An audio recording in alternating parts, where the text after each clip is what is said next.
Hey, that's quite the picture for the beginning of my video. Let me get my cord situated here. Come on.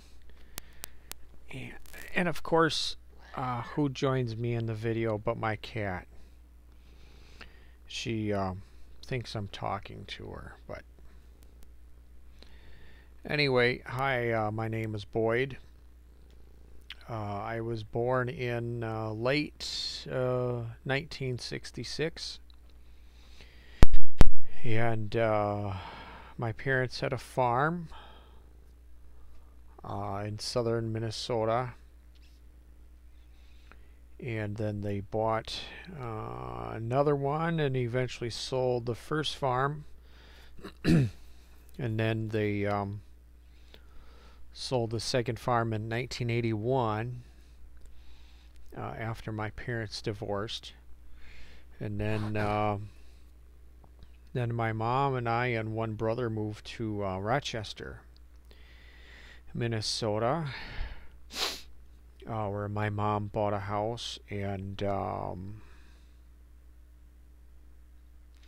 I started mowing neighborhood lawns in this neighborhood. Pretty nice neighborhood that we moved into, and I do not know the year that I got a tick bite on my right arm, upper right arm, and I got a bullseye on it. I don't remember seeing a tick.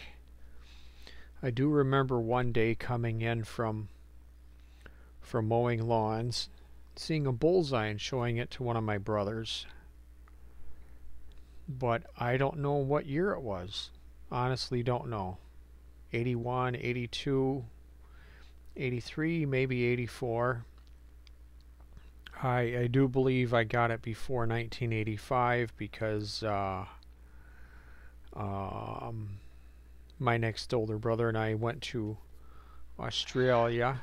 I keep forgetting to start the timer on my watch so I can see how long I'm rambling on. I think I've been going about 2 minutes already. 2.5 minutes. Yeah, okay.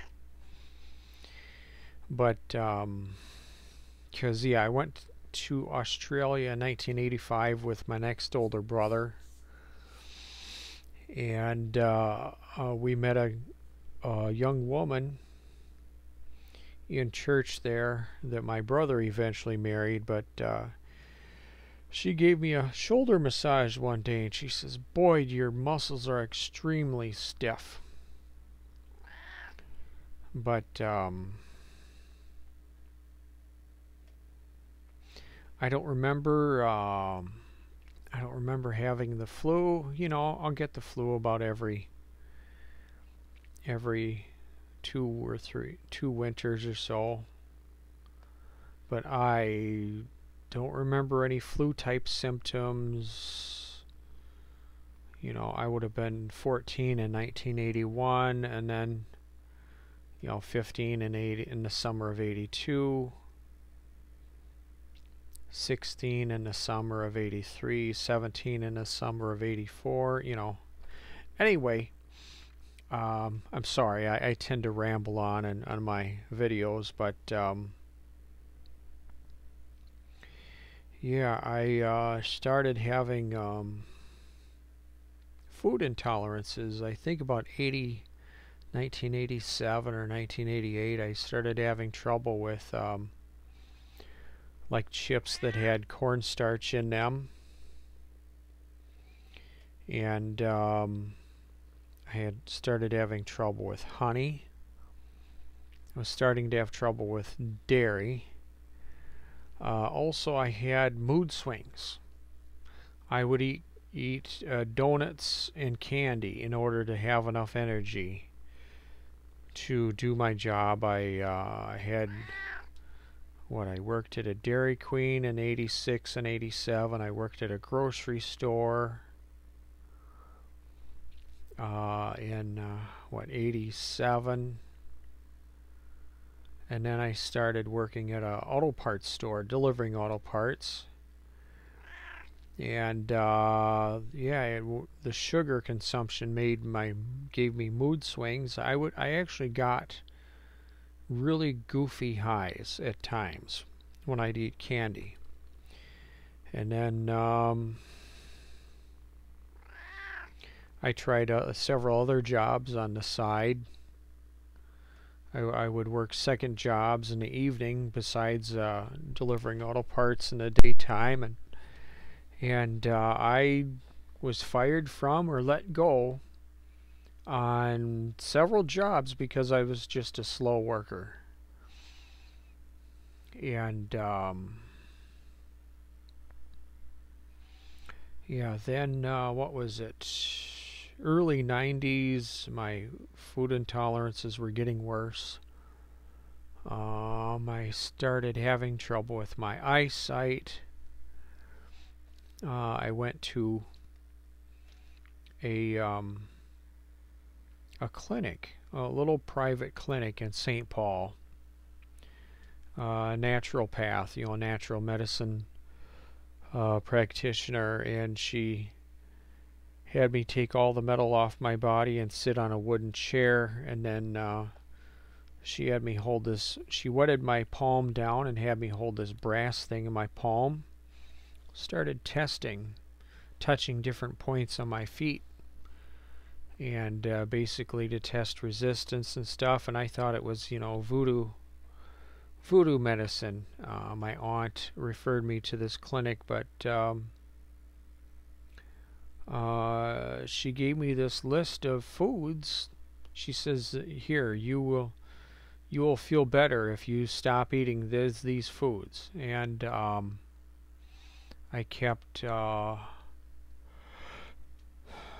started keeping journals of what I ate and kept notes of how I felt, and I tested pretty much every one of those foods on that list of about 40 foods. And found out, yes, that I react to that.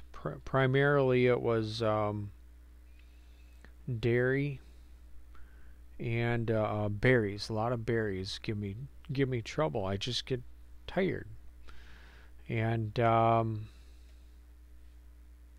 yeah, I started having more trouble with my eyes. I had trouble with my eyes to the point that, well, I went and had my eyes checked, and the doctor said, your eyes are fine.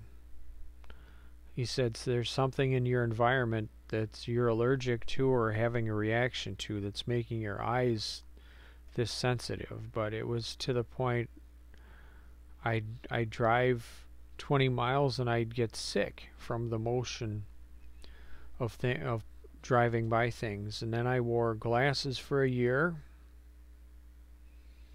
But let me see, that was through the 90s. Oh, wait, I forgot. Sorry, I didn't write any notes for this video. I had a headache for a year straight, and that was, I think, the year 1989. And I had trouble sleeping. Yeah, my trouble sleeping in the late 80s got worse. Early 90s, I think it was getting worse. I think, well, there's stress too. But one thing I learned from that is I started having a fan in my bedroom or wherever I slept, having a nice quiet fan circulating air in my room and getting fresh air blowing over my head, because I wasn't breathing deeply. My breathing was very shallow because my food intolerances were making the muscles in my upper body tight. What else was happening? I was having trouble with my back. I was throwing out my back easily. Darn it, I just was, mental confusion. I pretty much, I was down to the point where I had trouble doing simple math. And I scored with a genius IQ on 2 IQ tests in 8th grade. And the highest point of the highest section of those IQ tests were in the math, and on one test I scored at a second-year college student level when I was in 8th grade for math. And but yeah, in the 90s I had trouble doing just simple math in my head. Yeah, I kept having trouble with the food intolerances, lack of energy. Once in a while, about once or twice a year, I would have a day that I would wake up and I would have just an unbelievable amount of energy. And that would last until about 7 or 8 o'clock in the night, and then I would just crash. What else was happening? Yeah, just up and down moods. I had one day in the late 90s in which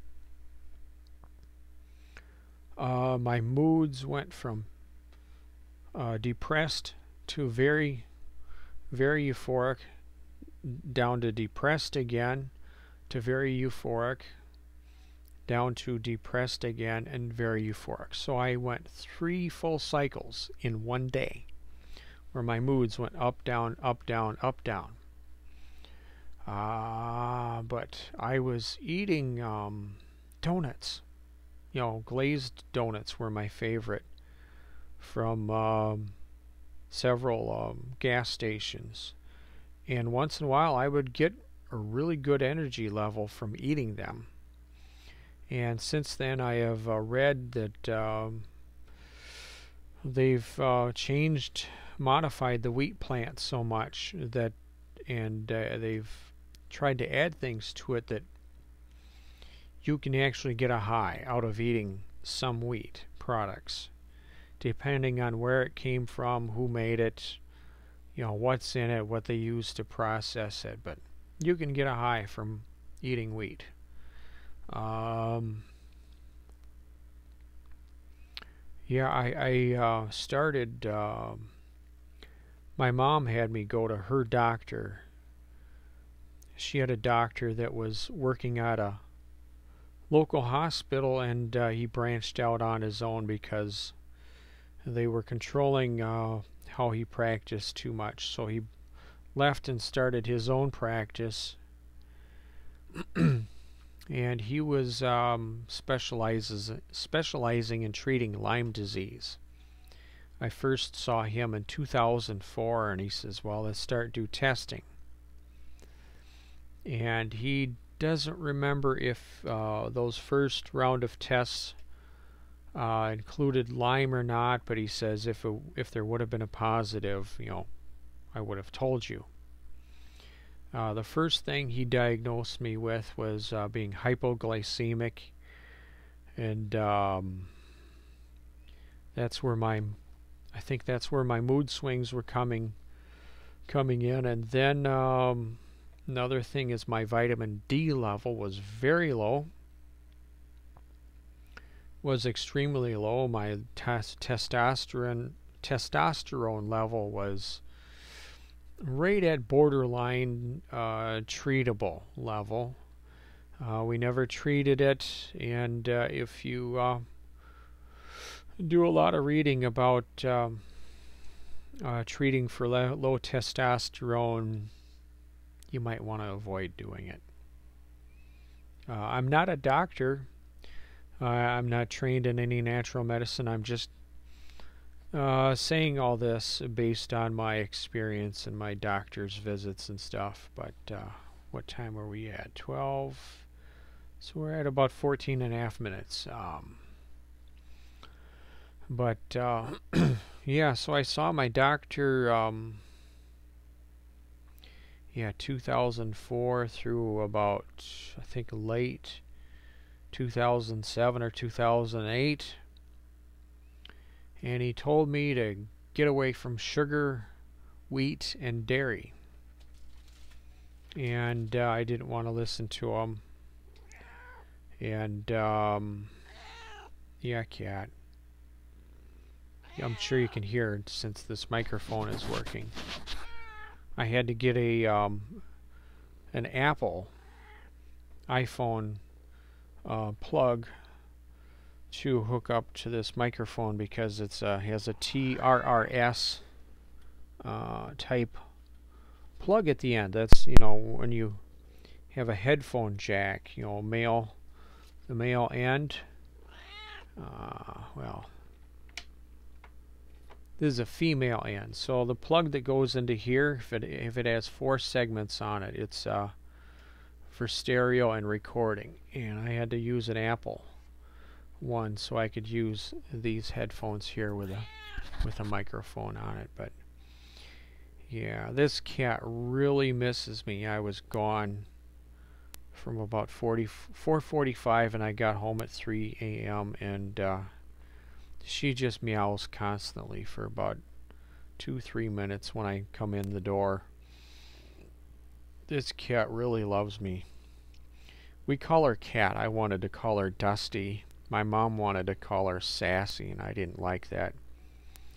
She does have a strong personality. She can be sassy, but I didn't want to call her Sassy. I got another cat. Well, if you see my previous video, my other cat is in that one. But so I didn't see my doctor from about maybe early 2008 until about December 2012. And when I saw him, we weren't talking long. And he asked if I felt any better, anything changed. I says, nope. And he said, I think you have Lyme disease. Let's start testing. So we did the basic test. And that basic test had indicators for Lyme. There was 2 sides to the test.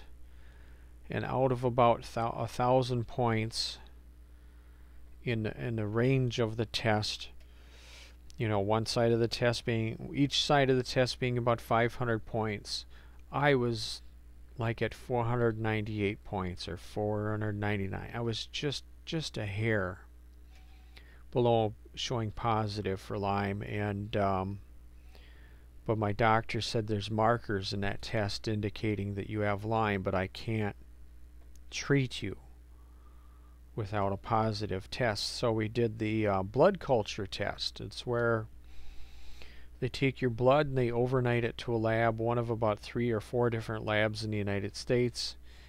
The test costs about, now it costs I think about $750 to $800. And I don't know exactly what they do in a blood culture, but your blood is, I don't know, I think it's put on a tray with some food or something. And they keep checking it every so often to see if your blood is growing. And it's a 16-week test, and my blood started growing at the very end of the 16-week test. And so that was, yeah, my doctor's office called me June 20th of 2013. Said, Boyd, yes, you're positive for Lyme. You have Lyme. And so my doctor had me start taking 1 antibiotic, and I had the Herxheimer response from it pretty bad, and I couldn't drive. And I drive for a living. And I don't have any savings. I don't have any investments. I don't have a rich family. I don't have anyone to support me. I live with my mom. She's not rich. And I had to keep working. So I stopped. I literally took the antibiotics, I think one day, I think it was a Thursday of one week and the Thursday of the next week. I know I took it 2 weeks. I don't know if I did it a 3rd week and I gave up on it. And I started, I think it's 2014, I started going downhill. I started getting more and more tired. And well, we're at about 20 minutes now. And more tired, and started getting heart pains in August of 2014. They would come and go. It would be either a really sharp pain, or if I ate these gluten-free little muffins from Kowalski's grocery store, I'd get this thump. I could feel it. When it was happening, I probably should have gotten someone to feel my chest, because my heart would literally thump as if someone was pounding on it that hard. And I could feel it in my chest, and it would come and go. And finally I told my doctor about it, and he said, well, it's likely a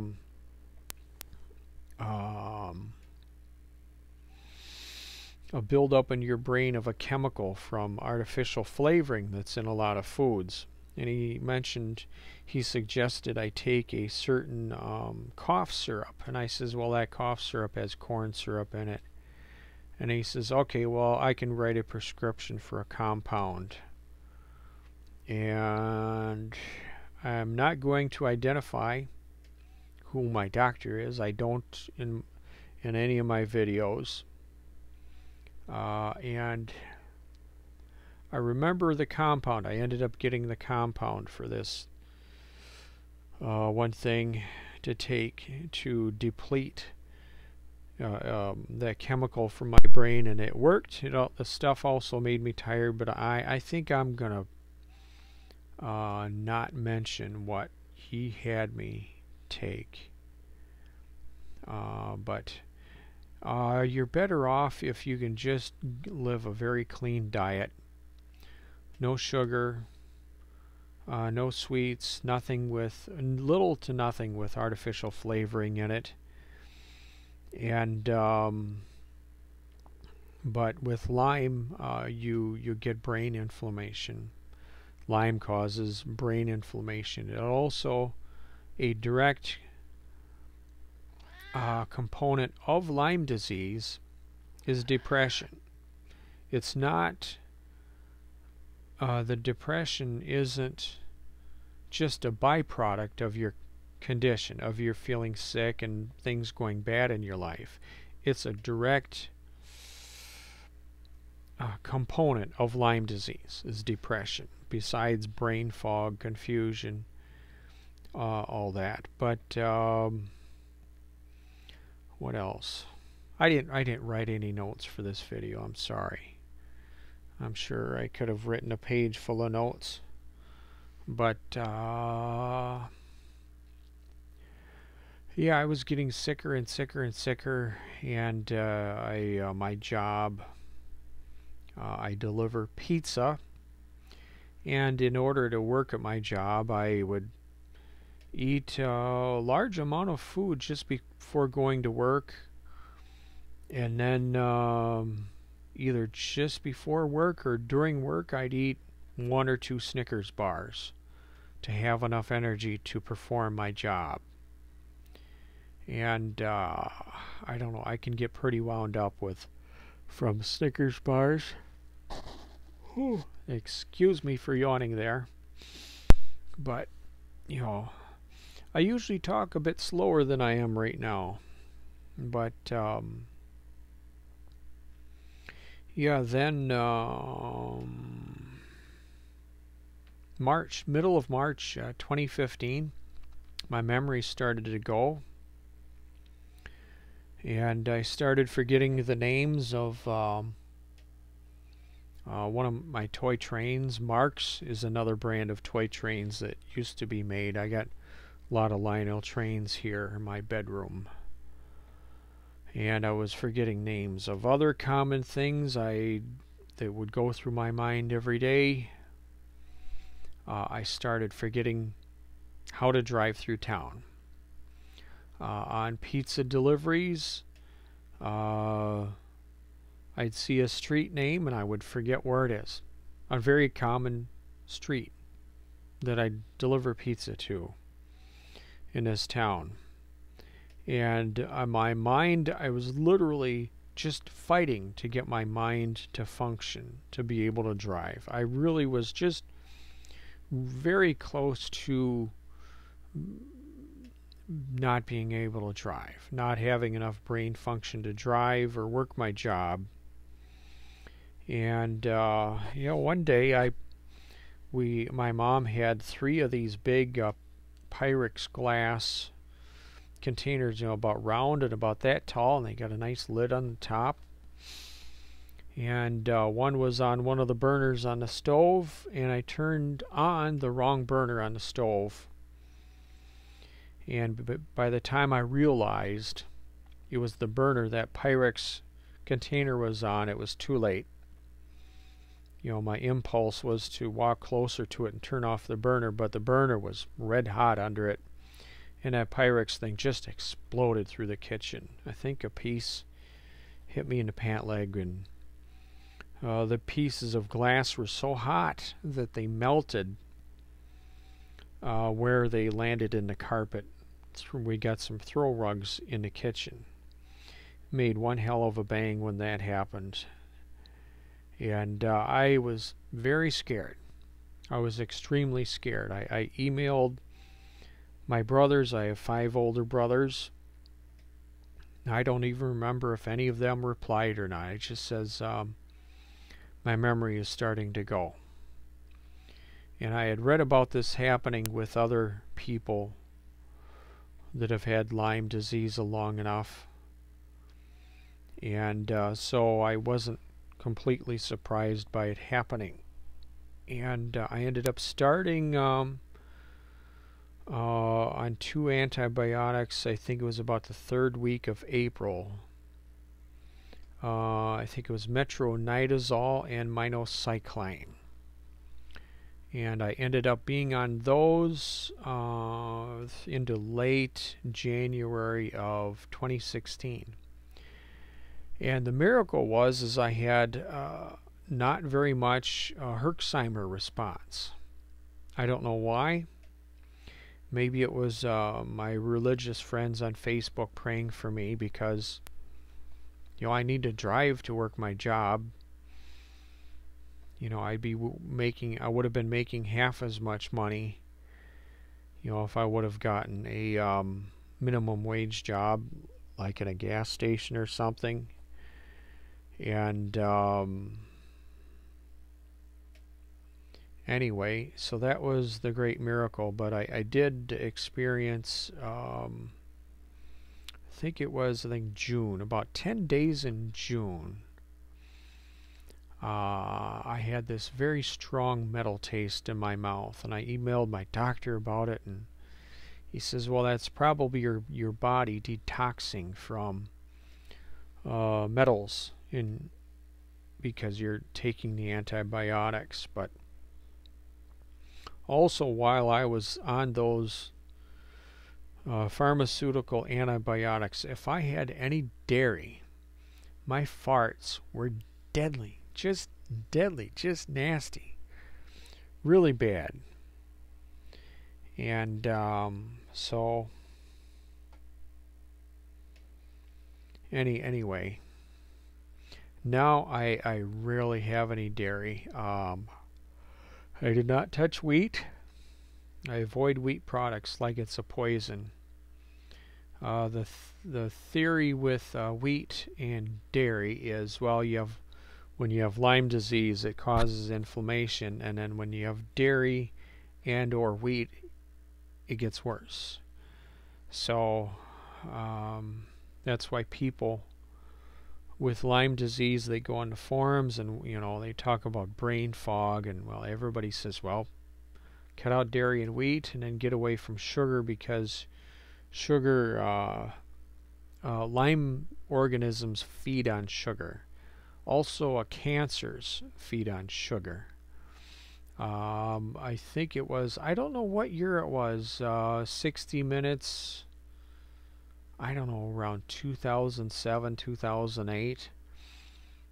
They had a segment on sugar where they talked about the connection between sugar consumption and cancer. So if you want to avoid cancer, avoid your risk for developing cancer, avoid sugar. Also stevia. Stevia is a recommended sweetener, alternative sweetener to sugar. And stevia comes from a plant, a leaf. And my doctor suggests whole leaf stevia. What else? Trying to think what else. My pharmaceutical antibiotics ended late January 2016. I took nothing. Well, my doctor prescribed a natural medicine antibiotic and hemp oil to take after that, and I was low on money and I didn't take that. So I wasn't taking anything other than a few supplements. And I felt pretty good in February, and March I was doing okay. April I don't know, I'm just not feeling quite as good. And then in May of 2016 I went down in the span of about 10 days. It hit me that hard. And it hit me hard enough that I got very tired, where I was huffing really hard just to breathe, just standing. I was like just to be able to function. And it also attacked my nervous system. I had trouble walking. I had trouble walking straight. One day when I left the house, my mom had boxes in the middle room in the front, near the front entryway. She had boxes of stuff and not a lot of room to walk through, and I lost my balance and just crashed onto it because I was having that much trouble with my balance. And I told my doctor, and he says, well, take those natural medicines. So I started on them, and he had me start with a low dose, and I didn't raise my dose fast enough, and I was on a low dose for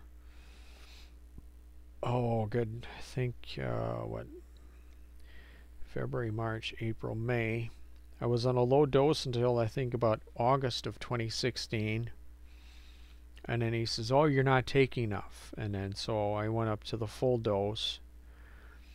And by November of 2016, I was feeling pretty darn good. I worked at my job. I think I worked 14 days straight. And I was working pretty well, feeling pretty well. And that was 2016. And I kind of, what was it? Yeah, he had me go off of everything except basic vitamins. Summer of 2017, I had to be off any kind of antibiotic, anything, for 2 months. For a T-cell provocation test, and that was where they took my blood and they overnighted it to a lab in Germany. And that test, with everything included, costs about $225, a lot cheaper than the blood culture test, and that test was positive. And after that test was positive, well, he says, well, go back on the natural medicine antibiotic, but you can save money by taking it like 2 days a week or something. And I started to go downhill again until I emailed him, and he says, well, you can go back to taking it every day. And I recovered from there. But I've gone through, it keeps hitting me in the summertime when I want to get the most amount of work done, trying to repair my trucks and stuff. I own 3 little pickup trucks right now, and then I need to do repairs to all 3 of them. I want to do some repairs to the oldest one so I can sell it and pay down my credit cards. And I started having trouble with when I would consume sugar. I started getting an intense pain in my arms. And sugar causes inflammation. Inflammation is the cause of a lot of diseases. But there was another Lyme specialist doctor that I saw, I think it was August of 2014, and she told me to completely get away from sugar because she had seen some male patients with long-term Lyme disease. Well, they call it chronic Lyme disease, that completely lost use of their arms. And so I've tried to avoid, pretty much haven't had hardly any sugar from about April 2017 until about 10 days ago. And then I started eating the Dove bars, but every day I eat my main staple of food is a long grain brown organic rice mixed with some wild rice to have more protein in my diet, and then turkey meat. And my mom was using rice flour as something to make it all stick together. And I have been having trouble with my arms, with my arms losing strength and feeling cold and getting pain in them.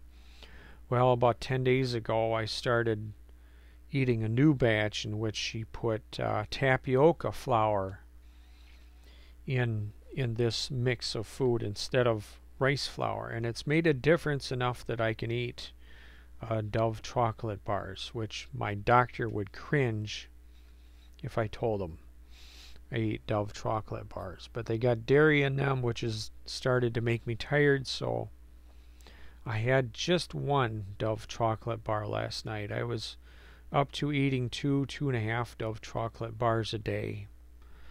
And it's not good for me. Sugar's not good for anybody. But I see I've been rambling on almost 38 minutes. I'm sorry my videos are long-winded, but there's lots to talk about, and then my cats interrupt the videos. But anyway, I gotta drink some water. My throat is getting dry. But please like and subscribe and check out my other videos. I have other videos talking about Lyme disease, Lionel trains, lawn equipment. I think I got one or two about one of my Ford Ranger pickup trucks. I got videos on the Stillwater lift bridge. I got some videos on the construction of the new bridge that opened up south of Stillwater, Minnesota in August of 2017. And I have a list of about 30 other videos I plan to record this year. But thank you for your patience watching this very, very long video. Yep, almost 39 minutes. All right, thank you. Goodbye.